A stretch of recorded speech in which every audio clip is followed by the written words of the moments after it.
is Tuesday, 18 September at 5 p.m. I'd like to call a special Board of Trustees meeting for the Village of North Hudson to order at 5 o'clock. Roll call.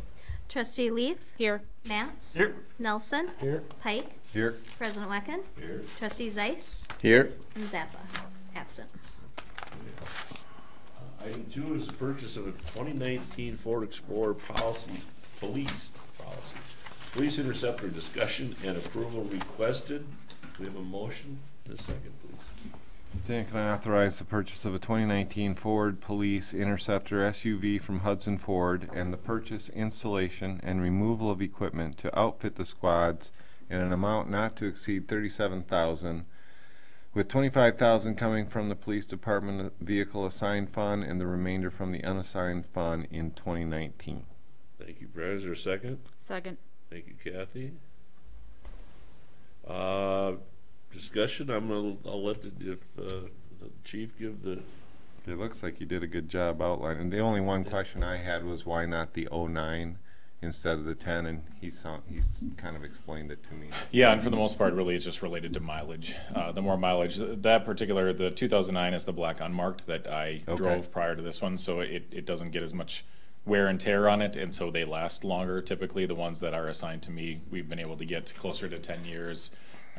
This one, because of some of the shortages that we've had on it, will probably get closer to 12 years on that car. So it's not slated to be replaced until 2021, I believe. So we've got some time left on that car. So really, it's mileage, and usually we're looking at about 80,000 miles is when we transition them out. Just because, again, of all the idling that they have and the wear and tear on the engine itself. Yeah. When I talk to Jerry's, who is our maintenance person, he basically says a car that we have that has 80,000 is likened to a car that has 120,000 on a motor, just because the amount of slow 25 mile stop and start, or 25 miles an hour stop and start in a small town and idling on cold days and hot days, those kind of things. So that's why the 2010 is what we're looking at. Now we do have that one. I tongue-in-cheek talked to Melissa today about the idea of, would it be appropriate to replace both at this time? But I think with what could happen in the next 2 or 3 years, as far as the tariffs and the things that are of consideration today, with why we need to place the order a little bit more ahead of time to protect against a $10,000 increase in cost. I don't know if that's going to be worth the while for the village to do. So for today, just asking for the replacement of the one car. Who were the two sources that says the tariffs are going to hit us? And specifically, tariff wasn't the word. It was economic changes, I think, was the terminology. But I think there was some inferences on the tariffs. But Hudson Ford actually, when the sergeant was in the office with the manager, called Ford corporate, or Ford, the actual company, and they confirmed for her that after the 21st that there was going to be changes in how the orders were going to be filled, as well as EAT, which is the company that we utilize to build our squads, had been hearing it through their sources that obviously Ford is a huge supplier to police departments across the country, and also just as a little caveat, the SUV is going to be the only offering by Ford after 2019. They are no longer going to have their sedan option. They're not selling the sedans anymore, SUVs, because of all of the things that I mentioned about being able to get down and out instead of up and with all the equipment on, plus the space that you're able to put the equipment that we have to carry nowadays. It's much easier to have in an SUV. Long answer to your very short question. No, it's good though. Good answer. Anybody else got questions? So the installation and removal of the equipment, that's from the old into the new? So it's there that's outdated? A lot of it is, especially so in the SUVs. You have to have 2 cages. You have to have one on the back side of the seat and one on the front. Those cages are not transferable from a Crown Victoria to the Ford Police Interceptor SUV model.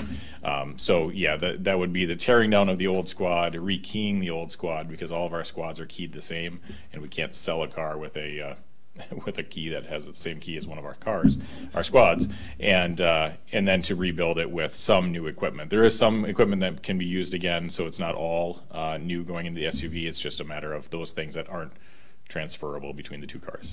Right. Okay. Good. Anybody else? Okay, and it's a purchase, so we'll say Kathy? Yes. Yes. Yes. Yes. Yes. And yes. Thank you. Item 3 is the trade-in / sale of the Ford Crown Vic Police Squad. Discussion approval requested.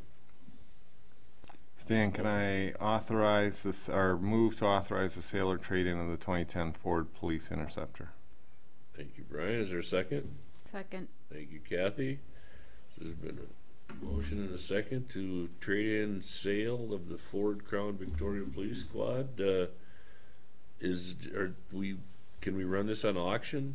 Well, Melissa and I actually had that conversation today. In the past, we typically have traded them in to lower the cost of the base price of the new car, but she said that there was really good luck with the auction program for the last the public works truck, and so we would like to take a look at that as an option. That's why we did leave it open ended on either the sale or trade in, and we'll see. We'll obviously be trying to find the best bang for the buck on that particular car, and with just under 80,000 miles, I think it should have some pretty good resale value.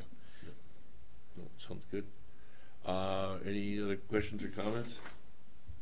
Hearing none. Tim? Yes. Yes. Yes. Yes. Yes. Yes. Thank you. And item 4, this is we're adjourned at 5:07. Thank you all for your time. I appreciate it. Thank you. Thank you for